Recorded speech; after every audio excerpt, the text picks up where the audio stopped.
अस्सलाम वालेकुम। तो आज हम बच्चे पढ़ेंगे क्रिस्टलाइजेशन का प्रोसीजर। हम चैप्टर 15 पढ़ रहे हैं फर्स्ट ईयर का। प्रैक्टिकल पॉइंट ऑफ व्यू के लिए ये इंपॉर्टेंट है।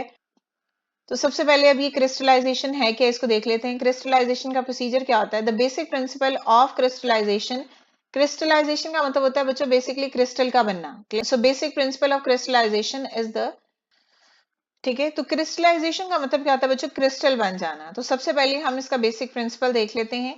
The basic principle of crystallization is the fact that solute should be soluble in a suitable solvent. Clear?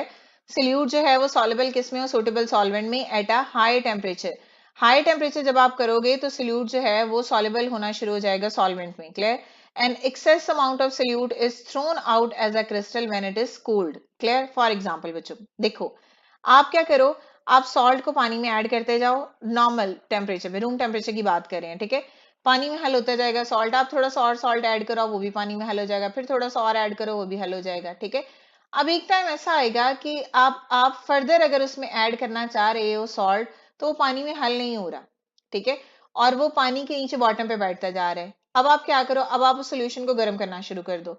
जब आप गर्म करोगे, अब आप फर्दर जब सॉल्ट ऐड करोगे तो वो पानी में हल होगा, बिकॉज आपने टेम्परेचर इंक्रीज किया, बॉन्डिंग ब्रेक हो गई। जब फर्दर आपने सॉल्ट अब ऐड किया है तो वो पानी में हल होना शुरू हो गया है, ठीक है।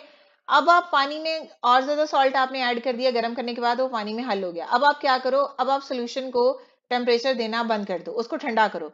जब आप ठंडा करोगे तो वो जो एक्स्ट्रा सॉल्ट आपने अंदर ऐड किया था, जो पानी में हल हो गया था, वो क्रिस्टल की फॉर्म में जो है वो जम जाएगा सोल्यूशन के अंदर, ठंडा करने पर, टेम्परेचर के कम होने पर। तो इसी प्रोसीजर को हम क्रिस्टलाइजेशन बोलते हैं, ठीक है। So the basic principle of crystallization is the fact that solute should be soluble in a suitable solvent. पहले तो आपने ये चीज याद रखनी है कि जो भी सोल्यूट आप पानी में ऐड कर रहे हो वो सॉल्युबल होना चाहिए। मतलब पोलर पोलर में सॉल्युबल होते हैं, नॉन पोलर में सॉल्युबल होते हैं। सोल्यूशन आपने ध्यान से बनाना है, ठीक है। उस तो आपने ऐसा सॉल्वेंट लेना है जो स्पेसिफिक सोल्यूट को ऐड कर सके, और किस पे? At a high temperature. Clear? अब एक्सेस अमाउंट ऑफ सोल्यूट जो है वो थ्रोन आउट हो जाएंगे as a crystal when it is cold. अब जब आप उसी सोल्यूशन को ठंडा करोगे तो फिर वो क्रिस्टल बन जाएंगे। सो इस प्रोसीजर, ठीक है। तो चलो अब पढ़ते हैं हम चॉइस ऑफ सॉल्वेंट के बारे में। An ideal solvent should have the following features. कौन कौन से फीचर होने चाहिए? First one, it should dissolve a large amount of a substance at its boiling point and only a small amount at a room temperature. ठीक है, ठीक है। तो अच्छा सॉल्वेंट वो होगा जो ज्यादा अमाउंट में सब्सटेंस को जो है वो डिसॉल्व करे, ठीक है। यानी इट शुड डिसॉल्व, यानी उसको चाहिए, it should dissolve a large amount of a substance at its boiling point, clear, and small amount at the room temperature, clear। तो ऐसा सॉल्वेंट हमने यूज करना है जब आप रूम टेम्परेचर पे उसका सोल्यूशन बना रहे हो तो वो डिसॉल्व कर रहा है, बट अगर आप टेम्परेचर इंक्रीज कर देते हो वो और ज्यादा अमाउंट में सोल्यूट को डिसॉल्व करना शुरू कर देता है, क्लियर। आपको शायद याद हो, आपने 9th में पढ़ा होगा कि जब आप टेम्परेचर इंक्रीज करते हो तो हर सॉल्ट की सॉल्युबिलिटी इंक्रीज नहीं करती। कुछ ऐसे सॉल्ट्स भी हैं जो टेम्परेचर के इंक्रीज करने पर उनकी सॉल्युबिलिटी डिक्रीज होना शुरू हो जाती है, क्लियर। पॉइंट है, it should not react chemically with the solute. तो सोल्यूट के साथ रिएक्ट नहीं करना चाहिए सॉल्वेंट को, clear. The third one is either not dissolve the impurities और the impurities should not crystallize from it along with the solute, clear. एक पहली बात कि जो भी आप सॉल्वेंट ले रहे हो वो सॉल्वेंट इम्प्योरिटी को डिसॉल्व ना करे, ठीक है। जब वो इम्प्योरिटी को डिसॉल्व नहीं कर रहा तो इम्प्योरिटी को क्रिस्टलाइज भी ना करे जब आप उसको ठंडा कर रहे हो, क्लियर। तो दोनों चीजों का आपने ध्यान रखना है। Fourth one is on cooling should deposit well formed crystals of a pure compound, clear. तो जब आप उसको ठंडा करो तो एक वेल फॉर्म जो है वो क्रिस्टल बनने चाहिए एक प्योर कंपाउंड के, ठीक है। Fifth one is it should be inexpensive, जो कि बहुत इंपॉर्टेंट चीज होती है। जब भी आप कोई प्रैक्टिकल कर रहे हो तो कोई भी एक्सपेरिमेंट कर रहे हो तो आपने उन चीजों को यूज करना होता है जो कॉस्ट इफेक्टिव हो, क्लियर। तो it should be inexpensive, safe to use and easily removable, clear है। अब कीप इन माइंड का उसने देखो क्या लिखा हुआ है, during crystallisation sometime the crystal start to appear during the process of filtration. तो क्रिस्टलाइजेशन में समटाइम ऐसा होता है क्योंकि अनडिजॉल्व फिल्ट्रेशन जब आप करते हो तो अनडिजॉल्व पार्टिकल ऊपर आ जाते हैं, क्लियर, और उनको जो है वो हवा भी लग रही होती है। तो उसने ये कहा है कि ड्यूरिंग क्रिस्टलाइजेशन सम टाइम जो है वो क्रिस्टल बन जाते हैं फिल्ट्रेशन के प्रोसीजर के दौरान ही। So this result in a choking the filter paper और द फनल, ठीक है। To avoid this a hot funnel में बी यूज्ड।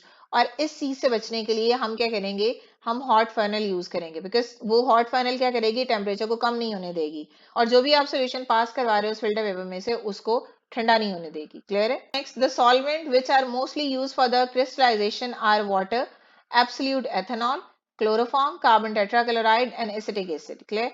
तो ये वाले जो चीजें इसको आप एज अ सॉल्वेंट यूज कर सकते हो। If none of the solvent is found suitable for a crystallisation, अगर कोई भी सुटेबल नहीं है क्रिस्टलाइजेशन के लिए, अ कॉम्बिनेशन ऑफ 2 और मोर मिसेबल सॉल्वेंट में बी एम्प्लॉयड, ठीक है, मिसेबल जो हल हो, ठीक है, तो आप जो है वो 2 मिसेबल सॉल्वेंट को हल करके भी सॉल्वेंट बना सकते हैं, क्लियर हो गया।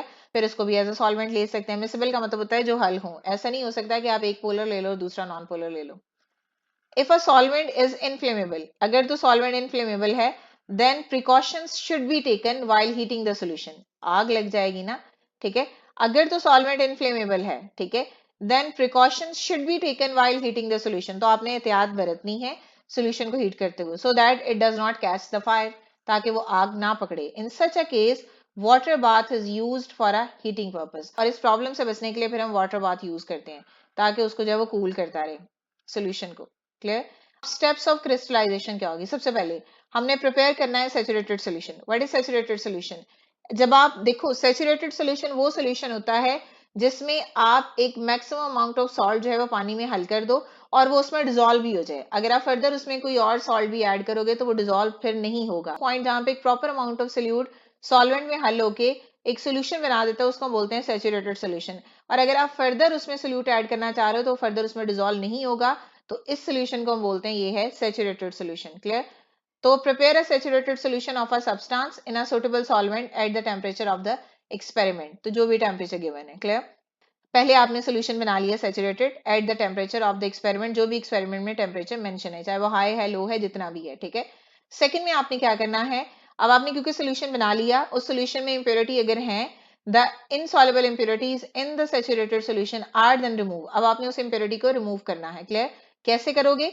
Bye filtering a hot saturated solution, वो जो सोल्यूशन ऊपर बना हुआ है ना हॉट सैचुरेटेड सोल्यूशन, उसको आपने क्या करना है, उसको आपने फिल्टर करना शुरू कर देना है, ठीक है।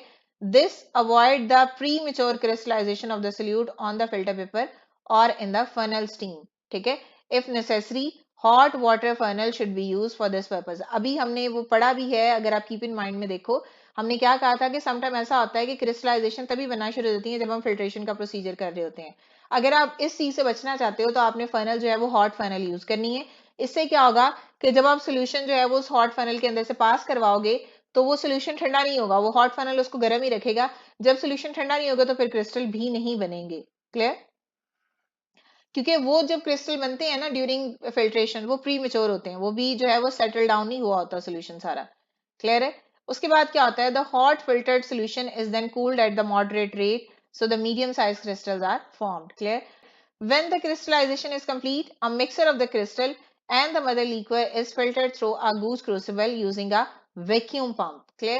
तो वैक्यूम पंप के जरिए जो है वो हम गूज क्रूसिबल को यूज करते हैं फॉर अ फिल्ट्रेशन प्रोसीजर, ठीक है। अब क्या होगा, the crystal may be air dried और are dried in an oven. अब वो जो हमारे पास क्रिस्टल आएंगे उसको हम क्या करेंगे, ड्राई करेंगे, या तो हवा में रख दें, हवा से ड्राई हो जाएंगे, या फिर उसको ओवन में रख दें। The crystals are dried in an oven provided the substance does not melt or decompose on a heating at 100 degree Celsius. तो इस टेम्परेचर तक जो है वो उसको कोई फर्क नहीं पड़ेगा, मतलब वो खराब नहीं होंगे, क्लियर। तो ये जो हमने पढ़ा है ना बच्चों, वही प्रोसीजर यहाँ लिखा है, देखो ये हमारे पास सोल्यूशन है, ठीक है। ये सोल्यूशन है, solution of a one solid and an insoluble impurity. अब एक सोल्यूट जो होगा वो सॉल्वेंट में डिसॉल्व हो जाएगा और एक सोल्यूट जो है वो डिसॉल्व नहीं होगा, क्लियर। सोल्यूशन की करनी है फिल्ट्रेशन, क्लियर। फिल्ट्रेशन के लिए ये हमारे पास है एक, यहाँ पे बेशक आप बीकर रख दो, तो नीचे हमने जो है वो एक अपरेटस रखा हुआ है, ऊपर ये चीज क्या है, ये है फनल, और फनल के अंदर ये क्या है, फिल्टर पेपर। इस फिल्टर पेपर के ऊपर से हमने ये वाला सोल्यूशन जो है वो पास करना है, क्लियर। तो जो डिसॉल्व सोल्यूशन होगा वो नीचे चला जाएगा और जो अनडिसॉल्व पार्टिकल होंगे वो इस फिल्टर पेपर के ऊपर आ जाएंगे, क्लियर हो गया। अब आपने इसको उठाना है यहाँ से, ठीक है। अब आपने इसको उठाना है यहाँ पे और इसको यहाँ पे रख देना है, ठीक है।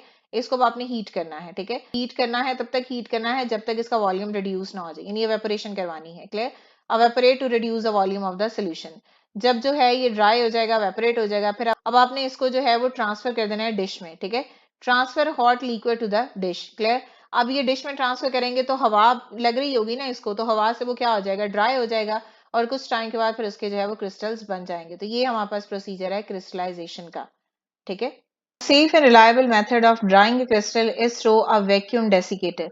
डेसिकेटर ना एक एयर टाइट जो है वो लेबोरेटरी इंस्ट्रूमेंट होता है, इसमें लिखा है a safe and reliable method of drying crystal is through a vacuum desiccator। हम वैक्यूम डेसिकेटर को यूज कर सकते हैं बिकॉज एयर टाइट होता है, बाहर से कोई जो है वो हवा का इंटरेक्शन नहीं होता और आप सही से क्रिस्टल्स को जो है वो ड्राई कर सकते हो। So in this procedure the crystals are spread over a washed glass and kept in a vacuum desiccator.